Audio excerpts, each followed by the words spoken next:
welcome to Meeting Malkmus, a pavement podcast. Hey, it's JD back for another week of kicking at this can that is the discography of seminal indie rock band Pavement. Of course, I'm done my task of going through that catalog in chronological order.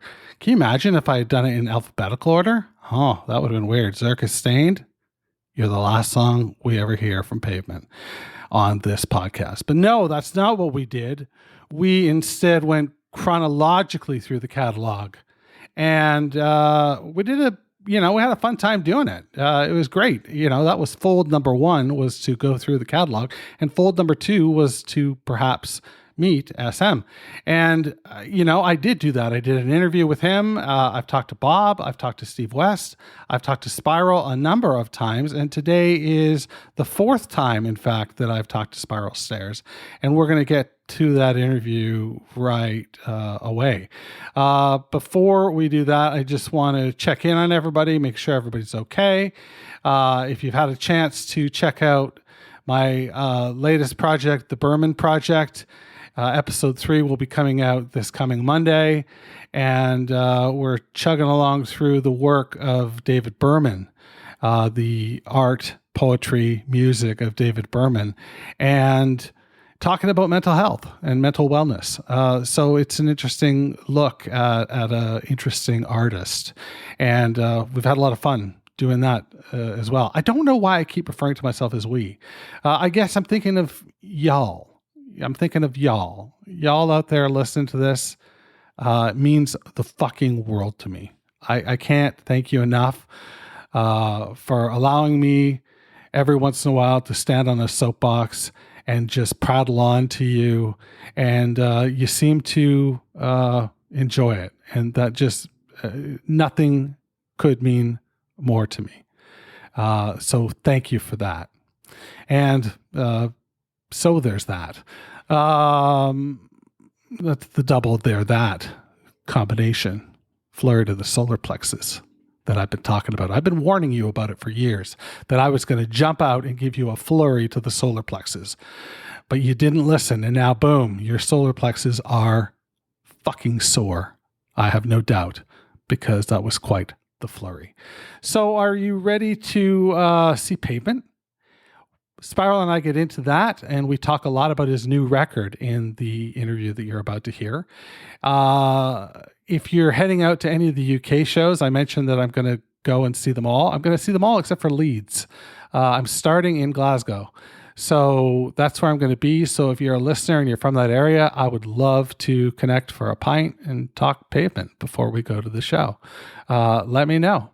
Hopefully I can connect with the Conundrum guys, and we can put something to ones and zeros and send that out to y'all. And that would be a lot of fun too. But who knows what the future holds, is what my history teacher said way back in the day. Actually, she didn't say that. She said, you can't change the past. Both statements are fucking true, and they slap me in the face like I don't know, an orangutan who's kept at a zoo where they're very cruel to orangutans, and it develops a rage inside of it that can only be expressed with a slap to the face. Anyway, that's what is on the docket. This interview, let's get to it. It's Scott Canberg, aka Spiral Stairs. But before that, let's listen to Pressure Drop, End of the Hurricane, right here on Meeting Malkmus, a Pavement podcast.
Well, you know what?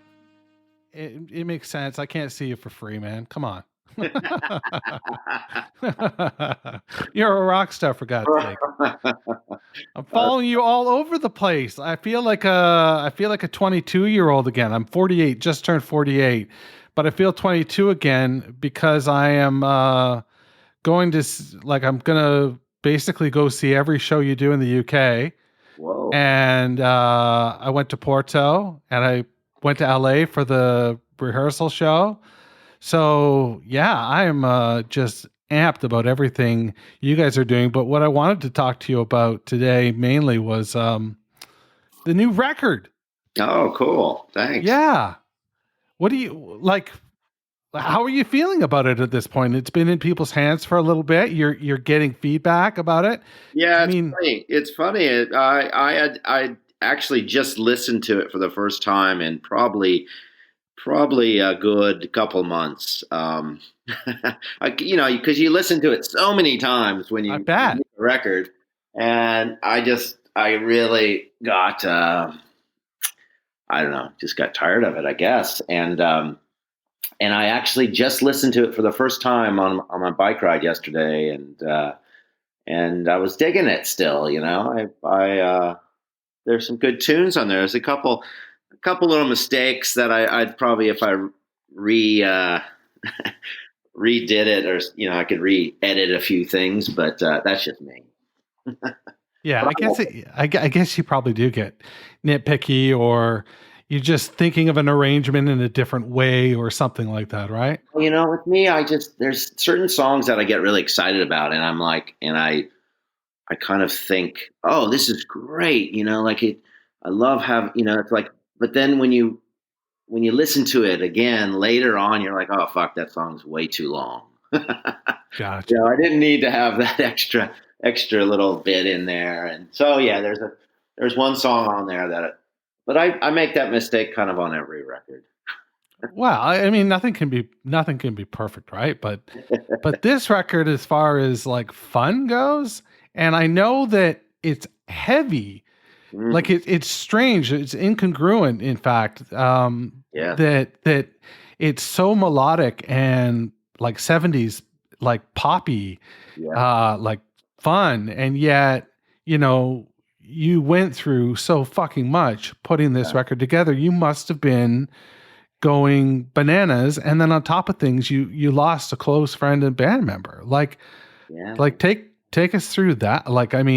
That. Well, yeah, I mean, it started out kind of as a I just come back to Mexico from the end of the Hypnotized kind of touring, and I just was like, I was kind of depressed, because we kind of decided to stay in Merida for a little longer, and there was just nothing really going on. So I ended up just kind of writing songs again,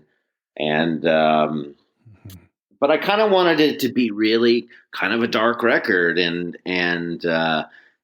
also kind of just I didn't know if I really wanted the band to really be involved with it, and so I started making up these songs, kind of like a spiral solo record, So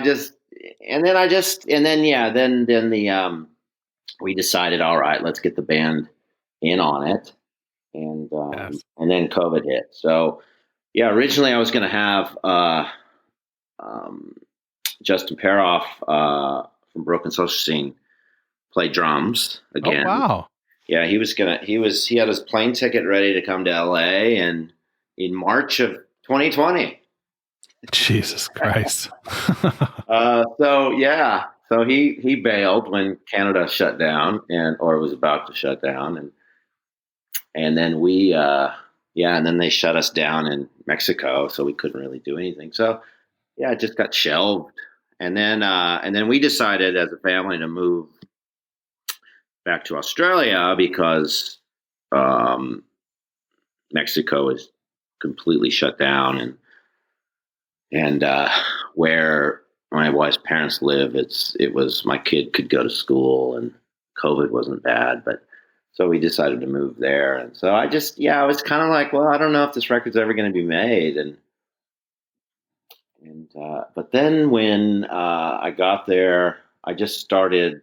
I borrowed a friend's guitar because I didn't have any of my stuff. Yeah, I saw that in the liner notes that you Yeah, thanked somebody for their yeah, gear. Branko Kozik.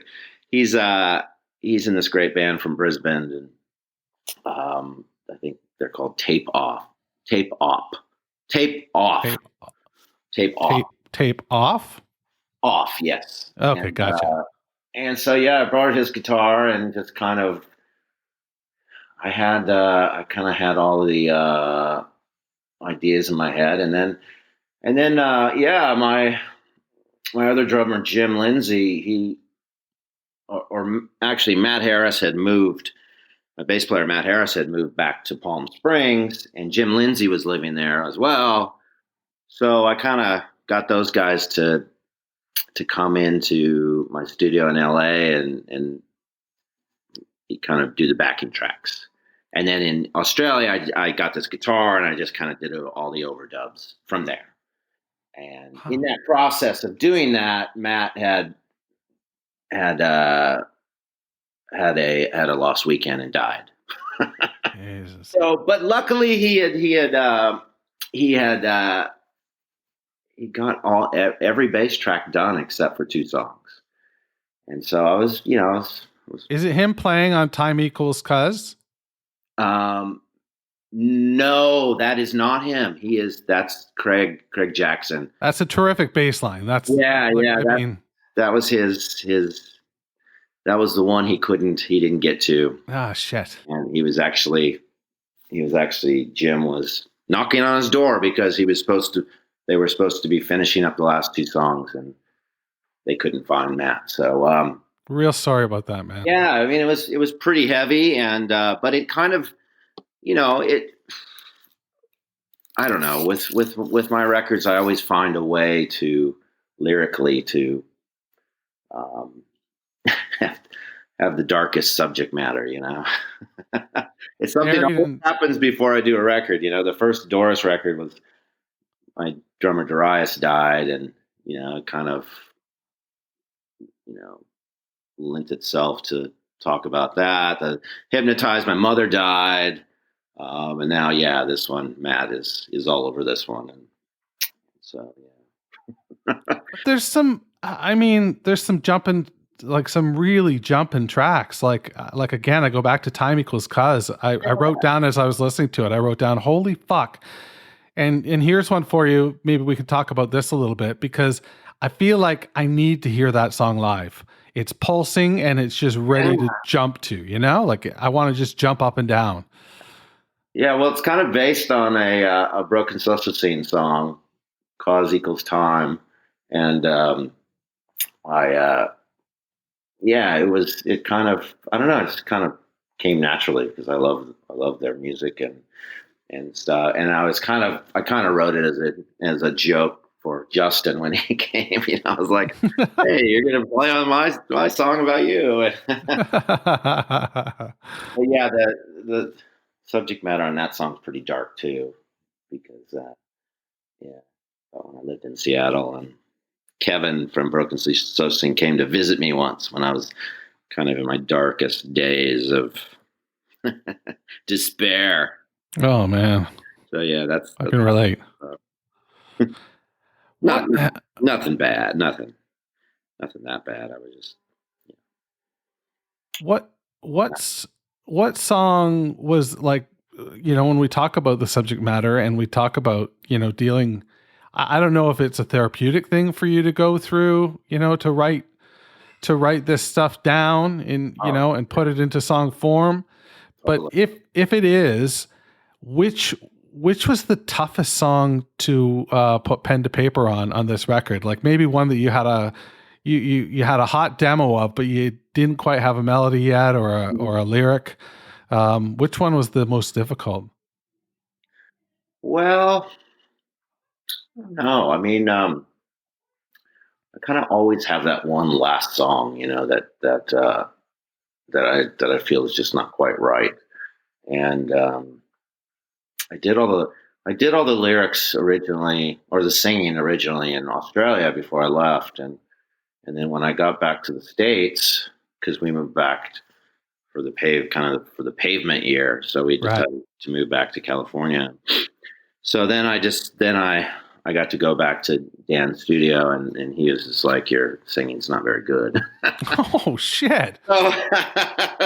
So, I had to redo all of the singing, and which was good because it kind of made me. I had this one song, "Dry Country," that I just didn't really know how to kind of approach, and that was basically the song the song about Matt and the day he died, and how I found out, and what our friends had done and had not done. And so it was kind of really honest, but like I didn't know if I should really talk about this stuff. Will his dad hear the song?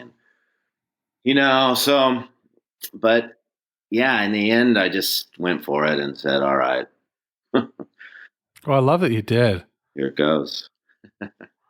Love that you did. It's I, I want to talk a little bit about the arrangements on this record. We've got hand claps, we've got some horns, we've got some great synth, and the hand claps in particular.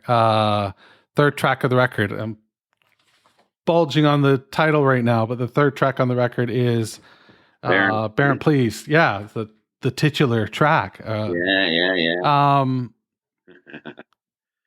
The hand claps through like, how do you come up with stuff like that? Like, Well, I think, I mean, the classic trick in production 101. yeah. So yeah, my producer Dan Long, he was, I think he kind of sat with that song for a while and put in a few really cool little tricks like hand claps, and it just took the song. Yeah, it took the song to another level. Yeah, it's just fills the space beautifully. Yeah. He did a great. It's He did real a great great. job on that song, and Tim Regan, he plays a really great lead guitar part in that song, and then Randy Randall from No Age, I asked him to come in and do some kind of atmospheric stuff because that's really what he's into. But then he ended up playing this like really crazy like one note solo thing, kind of in the second part of Baron Please and medley attack part, and yeah, that song, it was cool. Like, yeah, but you're saying, like there's all these little tricks, you can do in production, and Well, it worked well. Like it's really a pulling sweet around, sounding record. it's we've got all this. He's got a lot of great gear in his studio, and yeah, and another thing I really enjoy doing as well is the backing vocals.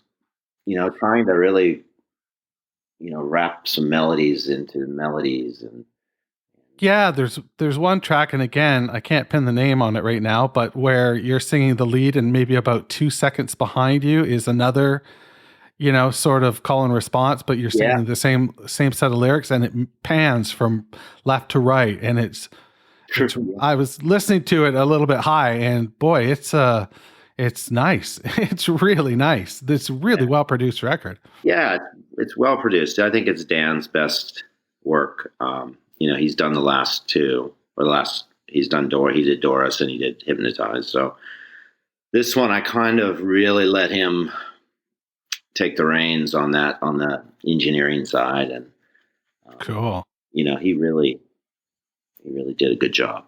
So I guess once you worked with somebody, for 2 or 3 records, you develop a bit of a shorthand and things like that. Like, does it get easier? It doesn't get easier now. No. He thinks he can get away with a lot more than he can. But it does. It's just kind of I think he realizes kind of certain things that I kind of want. And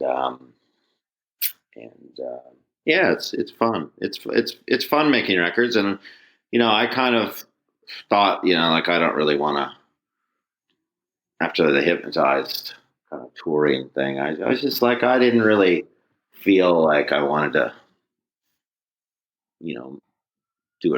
do another record. But once I started writing the songs, I kind of got excited again. And I think I like making records, so I'll probably keep doing it. Yeah. Oh, that's breaking news. I'll probably keep doing it, in quotes. Well, I mean, I'm going to have my hands on a guitar every fucking day for the next 3 months. Like, I might as well do something. Well, before we talk about that, I want to know, because I've got the vinyl. I listened to it online before I got the vinyl in my hands, but I've got the vinyl. How did you decide on that color? It's like, that would be the bowling ball I would go to in a bowling alley in a heartbeat. Right. Like, it's got that marbling. It's gorgeous color of, I don't even know. Like, I'm not good at colors, but blue, right? Like, it's an aqua blue, really sharp looking.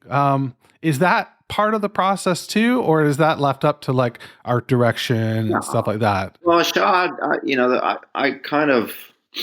Shad Simonian is the guy that does most of my art for the records, and I just kind of asked him, like, like, this could be the last record, can you, because you've done the others, can you make it like a triptych, like, can you like kind of make everything kind of, subtly fit the other 2 that we've done. And well, he did the Real Feel as well, but that was a long time ago. So yeah, he came up with this baby blue color, and really great artwork. And so yeah, when we went to the pressing plant, we said we want blue vinyl, and so they matched it to that color. Oh, fucking cool. It's a real soothing color, and yeah, it looks really good, I think. Yeah. Baby blue is exactly it. Totally. Now you got that song stuck in my head too, though.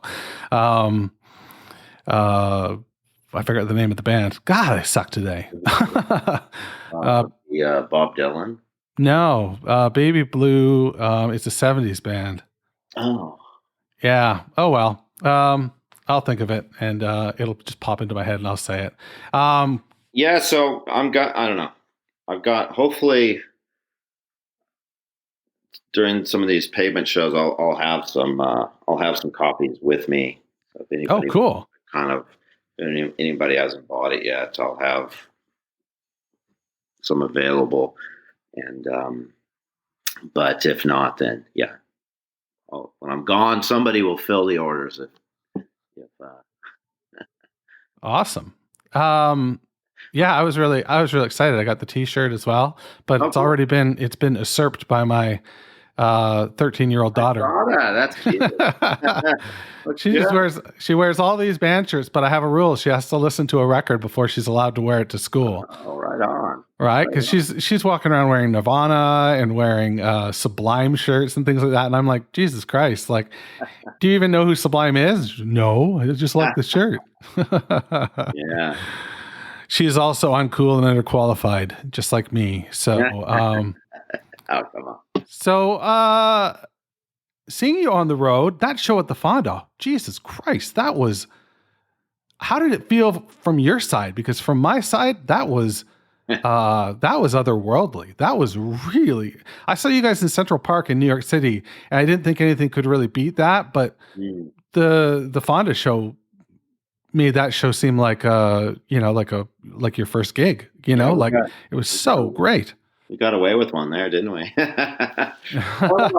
Well, we had rehearsed, for a few weeks, and that was the most we've ever done that. And um, nervous energy probably helped us kind of get through everything. And Malcolmus is into it, so it's that always helps, and everybody's into it. I mean, it's just it's a matter of we spent 3 weeks really kind of bonding again and having a great time together, and I think that kind of helps. Oh, that must totally help. Yeah, and it's been it's been a long time. It had been 12 years since you played your last gig, right? 10 or 12. Yep. But it didn't. Yeah, it just felt really good. And then I heard good things about Barcelona. I listened to it. It sounds great. I haven't watched that video that you guys put up yet, but I want to watch that. And then Porto, I've. Oh, you were there. Yeah, I'm sorry about missing you there. I was. Oh, no sweat. No sweat. I wasn't feeling too good, so I was kind of hanging. All good. All good. So what are you looking forward to, strapping the telly on again and touring America and a little bit of Canada? You're coming to Toronto. Yeah. What are you most looking forward to about being on the road? Like, it's not going to be like these sweet festival gigs where you just drop in, this is on the road again, right? Yeah, we're going to be, I mean, some of it is on a bus like the old days, and like the late 90s, old days, and right 2010 tour. But I kind of wish we were touring. I kind of wish we did it old school, like in a van again. I was talking to Bobby Ann, and he was bitching about we're too pro. Now, and I mean, I bitch about that too, but it's kind of he's like, wouldn't it be so rock and roll if we just said, screw all this and drove around and, have Bob drive us around in a little 8-person van and it would, I mean, it would be fun. It would. So I think some of this is going to be done in a little van, like if we're just going from city to city, but cool. Yeah, I don't know. I'm just looking forward to playing the songs good, and the reaction from everybody at the Fonda was amazing, and in Barcelona and Porto is insane. Like it's crazy to hear people half your age singing your songs, and I can't even imagine that there was so much sing along, wasn't there? Keeping us alive, keeping us all alive, right? So great. Are you seeing it in terms of like you've just re-released Slanted? It's been reissued. Are you seeing an uptick in stuff like that? Like, are we buying your shit? Like, I think so. That's awesome. I think I think the Terror Twilight thing is doing pretty good. And by the way, that's just wonderful. Yeah, that's really wonderful. Like just the whole collection of it, Yeah, my father was here the other day, and I showed him that box set thing, and he was he remembers a lot of that stuff, and he was just like, "Man, this is beautiful." Like keep putting this stuff out. Yeah. That's what Matador wants to do. That's fine with me. We will definitely buy it. And the Slanted looks really cool too, with the red and the red. Yeah. They keep finding ways to to redo that, which is kind of funny. But the cassette as well. Like I forgot. Cool, so you have a cassette on the cover of your record, and you're selling it on Bandcamp as a cassette as well. Yeah. But you guys, that's like supposed to be the infamous tape that was like sent around to everybody. Is that what it's supposed to be? Yeah, that was the tape. Yeah, it's funny because it's been that long before cassettes are cool again, right? 30 years. I mean, Yeah. I remember, you know, trying to figure out song orders by having two cassette players, and I'd put the songs on one cassette and then tape them onto another, and I'd be like, okay, was this, like the right, like trying to figure out the right order and stuff via two cassette players. Now you just, it's just a fucking file. Right. You just shuffle them around. Yeah. I'll tell you what, you nailed it with you nailed it on the new record with Pressure Drop opening side 2. Oh, cool. That's really a great song to open to open a side 2. Man. Well, it's funny because if you listen to it on digital, it's not as cool because the last song on side 1, Petrified, and Pressure Drop are both start in the same key. Oh, okay. Better if you listen on the record, because then you don't notice that. Ah, gotcha. Okay. Well, I like that. I tried to do. I obsessed over song order and on kind of arrangement of records. You must have been a crazy mixtape maker back in the day. Were you? Were you known for making mixtapes? I did. I would, I remember when the Replacements all shook down. Not all shook down, but the one before that, Don't Tell a Soul, came out. I fucking hated the song order on it. I was a huge Replacement. So I did that. I got the cassette and reorganized it the way I thought it should be. Whoa. But yeah, I think Medley Attack, it's you got this way or that way. You can play it. That's it could be, both sides could either be side 1. I think Yeah. Yeah, I just think it really works. And then and then track 1 leading into Mole. That's really cool. That's the song I'm hearing the most about on the interwebs. People really seem to dig Mole. Yeah. Wow. Yeah. Just as a anecdotal heads up, like on the Reddit Pavement thread the other day, there was a whole thread about your new record. And people were really digging it. But they mentioned Mole. Yeah. That was my stab at early 80s, late 70s, early 80s Squeeze. Oh. That was one of the first kind of cassettes that I bought, was a Squeeze record, and I always wanted to kind of write a song that sounded like Squeeze. Nice. There you go, Reddit. Yeah. Did you figure that out, Reddit? Oh, they obsessed. They probably got it all figured out. That's cool. Hey, Spiral, what Spiral songs do you have? If you can share this, I don't know if you can or if you want to, but what Spiral songs do you have rehearsed for the upcoming tour? Well, all my, Day with IKEA and Kendall District, of course, Two States. But I think we're going to try.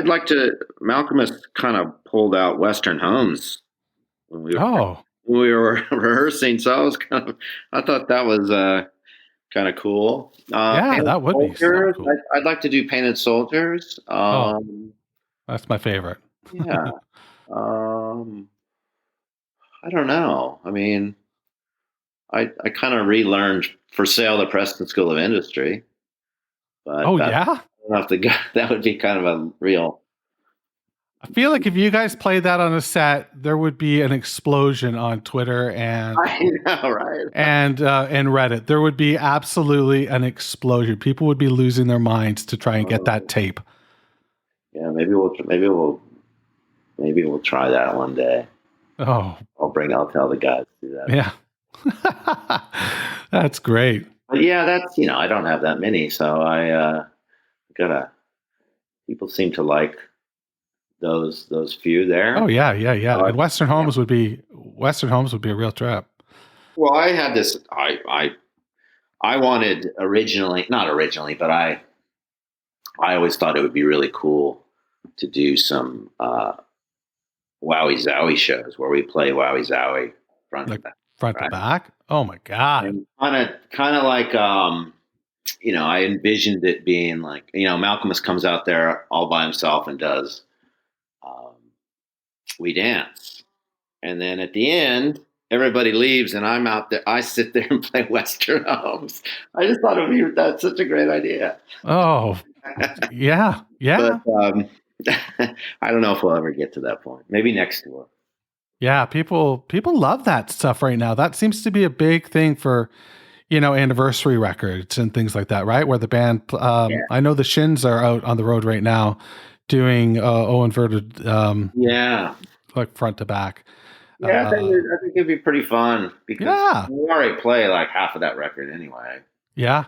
So What's been the biggest surprise so far in the gigs that you guys have played in terms of like what you're putting down and what we're picking up? I don't know. I mean, I guess you mentioned people singing along like half your age, like yeah, that would be a trip. definitely the Harness Your Hopes thing. Yeah. You hear people shouting, singing that song, and that's pretty crazy. And Has that ever, like, I mean, like, has a B-side ever taken off like that before? Gee whiz. yeah, I don't know. No, that's the wonders of the internet, right? Yeah. Yeah. Although when I talked to SM, um, he said he wouldn't be surprised if somebody that works at Spotify who might be a Pavement fan dropped it in a playlist. Yeah, I'm sure. Right? Rather than it just being completely organic. But I love the idea of it being completely organic. I prefer that idea. It was probably a little bit of both, I Yeah. mean, I think you always need a little help. I mean, Pavement's been kind of lucky, and along the way, we've kind of gotten a little nudge here and there. And, I mean, sometimes it's been really good, sometimes it's been really bad. Yeah. But the little nudge always helps a band. And Yeah. there's people behind the scenes, like like who kind of help help the legacy or help people hear about the band. Oh, I really appreciate that. Thank you.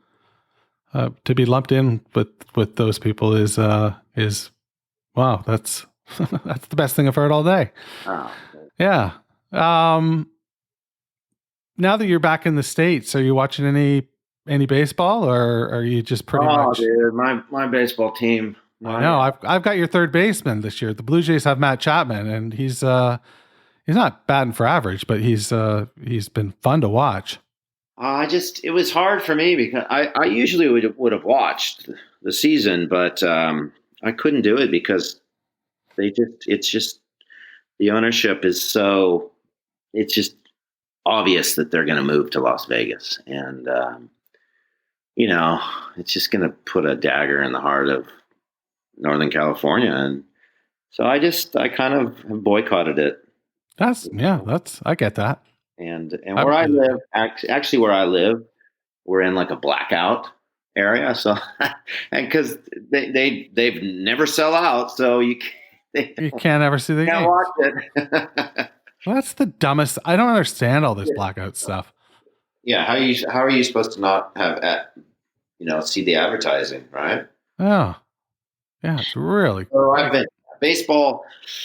Yeah, Well, you should follow the Blue Jays. Watch. yeah, I like the Blue Jays. Darius's team was the Blue Jays, so we'd always hear about the Blue Jays, and so I like the Blue Jays. Yeah, me too. I've seen a game. I've seen a couple games there. Oh yeah. Sky Dome. It's been great. I saw an A's game once. They got destroyed by the Blue Jays. I think I saw maybe a Boston game or something. But yeah, I don't know. Maybe I wonder if they're when we're in town if they're going to be in town. Yeah, because you guys are here. Boop, boop, boop. The middle of the month, the middle of October. Oh, okay.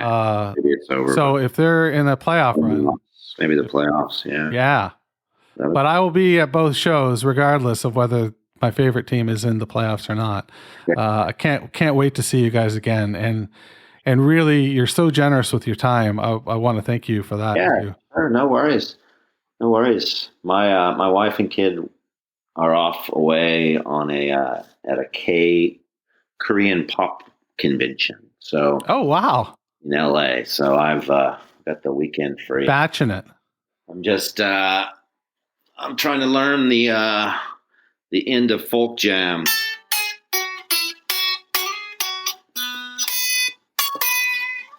There you go. That's so cool. Oh, thanks, man. Yeah, I'm trying to learn these. There's like little leads and stuff that I totally forgot about. So I'm trying to relearn it all. Well, that's got to be exciting to revisit your past and all the goodness and like you said, the bad times that came with that past. But yeah, you guys are building on the legacy, and it's looking good. It's I can't wait. I've got a couple questions from Twitter. No worries. Yeah. One, do you think you guys will? Oh no, you already have announced Australia, haven't you? No, we haven't announced it yet, but yes, but you've got Japan. You've got Japan, right? We are going to be in Australia in March, but you're not supposed to really talk about it yet. But who cares? Okay. I'll cut it out if you want me to. No, I don't care. Okay. Yeah. I mean, the only people really who are going to buy tickets to Australia are Australians. Right. They won't let anybody else in. I was waiting. Okay, I'm just going to Twitter right now really quick here. If you see me averting my eyes. No worries. Because there was some great questions. Yeah, the Australian dates will be right after the Japan dates. So I think they're going to announce in mid-September. They'll announce everything. Oh wow! Okay. They wanted to wait. I don't know right before you go on the road, like.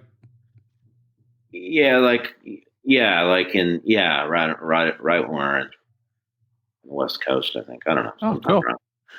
But if you're there, stay tuned. You'll find out soon. Yeah, well, people are just definitely excited to see you. So yeah. Okay. And New Zealand too. Oh, and New Zealand. Oh yeah. Oh, see, this is where I get like, okay, I'm going to the UK because I've never been to the UK. So like I'm coupling a couple things here. Like it's like I've never been to the UK, so I'm going to go and I'm going to see you guys because I've never followed a band before either. I've never done like night after night after night, you know? And I know that's sort of a thing that people do. Paul Stewart wants to know if you will play in London again with the new Spyro stuff. The last gig was immense in Dalston. Paul Stewart. My biggest fan, Paul. Yeah, I don't know. It's just up in the air. It's up in the air. Yeah, it's. I'd like to, but I can't commit to that. We are talking about doing some West Coast dates in January, though. Oh, cool. So, I mean, that's kind of all I can really deal with right now. Yeah, well, you've got a lot going on. Like, I mean, you've got a lot. How many pavement dates are there? Is there like 50 dates? I think so, something like that. Yeah. Yeah, like it's a lot. I think we had like 70 or something in 2010, so it's a little less than.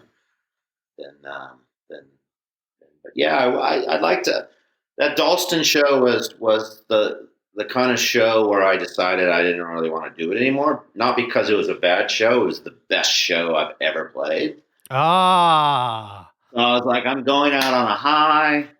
I played for like probably 2 hours. I mean, people just kept yelling out songs. And I was like, all right, and yeah, it was really really fun.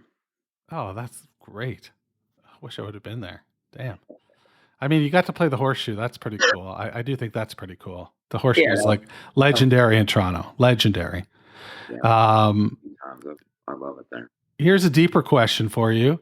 Mm. Does he still believe there should be 2 states, and how would be the best way to achieve this? Put on your thinking cap here, Scott. This is a big one. I don't know. I mean, I actually California probably should be 3 states. Oh wow. At this point, it's there's so many more people here and so many more things that need to be dealt with, and but I don't know. I mean, California's California. It should probably stay 1 state. Yeah. It's an enormous state though, so I get what you're saying. Like it could be. Yeah. Yeah. I mean, that song when I wrote that song was more about like growing up in Northern California and having Southern California kind of dominate, take everything, take the water, take the just all the decisions were being made there. And so it was, this kind of punk rock, like fuck off. Oh no, it definitely works. It's great to scream out. Yeah. It's a fun song. Bobby loves that one. Oh, it's tremendous. All right, man. Well, I won't keep you any longer here. Again, you're real generous with your time, and I want to be respectful of your time. I'm just rehearsing and building a little cabinet, and gonna go for a bike ride later. I'm gonna push myself today so I can be fit for all those Pavement fans. Us judgy motherfuckers. I was telling my wife the other day, I was like, how the fuck was I the only one in this band that lost all their hair? What did I do wrong? What did I do wrong, man? Well, hey, on the bright side, you look great in a hat. Like, I mean, some people can't wear hats. My wife cannot wear a hat. Like, it just looks weird on her, No. Yeah. So, just trying to look on the bright side here. Well, I'll be fit enough, and hopefully everybody will be. I'm looking forward to it. San Diego is our first show on the 7th, and we're going to Portland at the end of the month here to rehearse a little bit more. Cool. So we're taking it seriously, folks. We're ready. We got 70 songs to learn. How do you even how do you even tackle that? Like, that's an elephant. Like, were you guys strict about it? You did like 5 a day or something crazy like that? Or how did you do it? We probably did about 30 a day. Oh, really? Yeah. And, some of them we figured out, well, that doesn't really work. But yeah, we kind of went through them all. At least 60 or 70 of them. And so, we just kind of want a little bit of variety. You can't just play in 2010, we played a lot of, we had quite a few different songs, but I think we wanted to kind of mix it up even more on this one, because there's multiple nights in some cities, and our production value is a little better. So So if you you're going to probably see a lot of songs that you're one of the lucky few will see all 70 probably. Oh, that's so cool. Yeah. Well, maybe by England, I don't know. Maybe we'll just be too like, oh, you're getting all the same songs. Oh, that's great. Yeah, I mean, 4 nights in London. That's wow. You're going to see all those, huh? I'm trying my hardest to get into London number 1. I've got tickets for London number 2, and 3 and 4 are still on sale. So, if you're in London and you want to go see Pavement, there's a couple tickets left on, for the 3rd and 4th show. But, So Yeah, that's my. I'm sure that's my hope. I'm sure you'll find a way to get in. Cool. I will do my best. All right, man. Okay. Be well. You too. Thanks for doing this, and yeah, hopefully, like I said, with my Medley Attack, I'll have some copies if people want to buy them from me at some of the shows, or otherwise just go to my. You can get on Bandcamp, or you can go to your own website too, can't you? Yeah, but that goes to Bandcamp. Redirects you to our Bandcamp. Yeah, everything's cool. Bandcamp now. So cool. All right. Okay, JD. See ya. Check you later. Bye. Okay. Bye-bye.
Oh boy. I fucking hate stepping on the end of a song, but it has a really abrupt out. It fades lovely, and then it just sort of dies. And that's fucking heavy because, as we heard in the interview, that song is about Matt Harris and Spiral's bassist and longtime friend. And that's some fucking heavy stuff. There's some great imagery in that. We were like hostages to the dark. That's some great stuff. This is some of Spiral's best work, I think. I dug Hypnotized. Didn't love it, but I really dug it. Like, I listened the shit out of it for a time. But this is like a good record, in the sense that, I'm a fan of Spiral Stairs, and, I like his whole catalog. So, I'm going to enjoy every record. I don't play that game really very well. I like a lot of stuff, but the first PSOI record, I think, is fucking off the chart. I think that both of them are great, but the first one sucked me right in.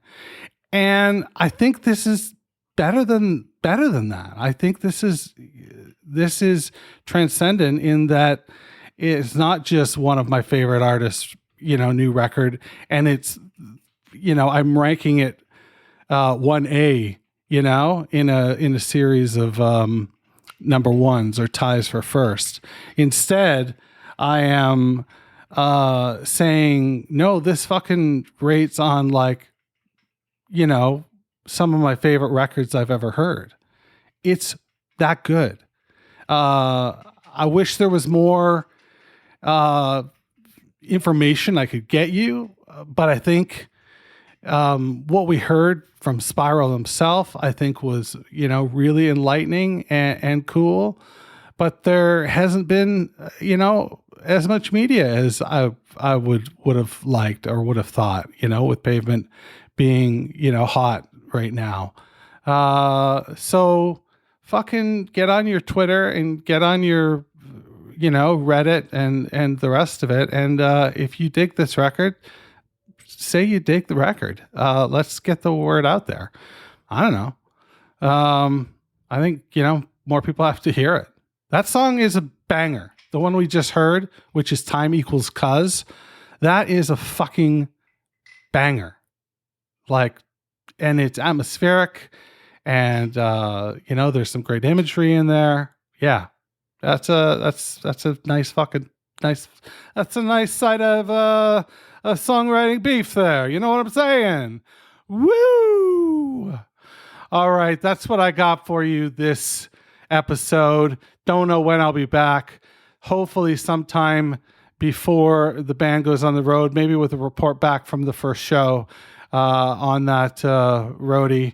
We'll go from there. That's what I got for you. Be well, stay swell, and please, for God's sake, don't let me see you with dirty hands.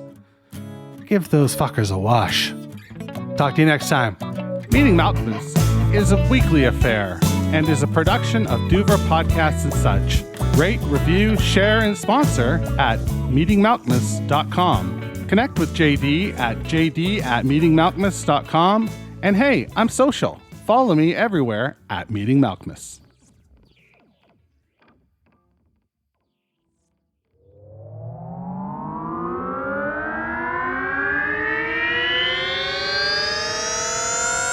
Duvra podcasts and such.